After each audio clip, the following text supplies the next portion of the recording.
Now that Queen Elizabeth II has officially been laid to rest, the question stands, what lies ahead for the future of the British Commonwealth? I want to go ahead and bring in Michael Van. He is the professor of history at Sac State. Michael, our first question is, looking at the bigger picture, what role does the monarchy have in the 21st century? Well, this is a huge question. The monarchy is a legacy of European feudalism. Uh, the history of Britain in the 19th and 20th century is a steady erosion of the rights of inherited privilege in favor of democracy.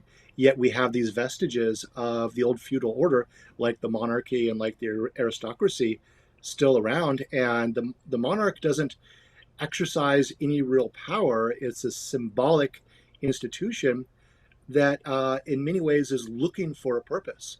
So, with the loss of Elizabeth, I think we're at a moment where it's very unclear what the purpose of the monarchy will be in the coming future.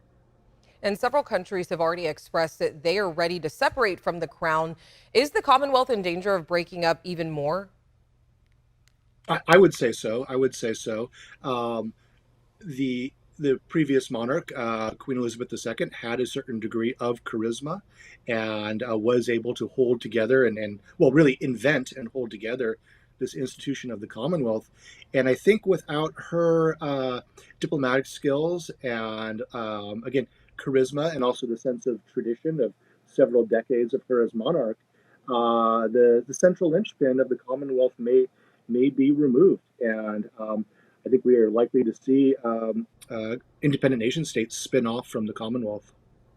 And will any of the countries of the Commonwealth, will they find it now easier that she's gone? I mean, did they really feel beholden to her? I wouldn't say beholden, but I'm far from a monarchist, but she had an undeniable charm, which I think any objective observer would note that the new king, Charles III, doesn't have. He's not the same charismatic figure, and it's unclear what sort of diplomatic skills he may have holding together an institution whose time has probably come. And speaking of King Charles, has he expressed that he'll take any action or change anything? What should people be expecting?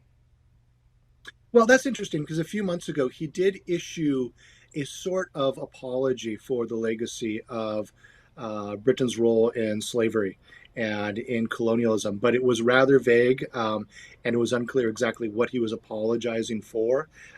This is a touchy issue, whether or not the British monarchy can come to terms with the history of empire and the fact that many Britons today live in a post colonial country and they emigrated from former British colonies, areas that the monarchy had conquered. What does the monarch mean for them? What is the legacy of British imperialism for this post colonial world? And it's very unclear what Charles the Third's relationship will be to this new reality of a post colonial Britain. All right, Michael, thank you for your insight. We really do appreciate it.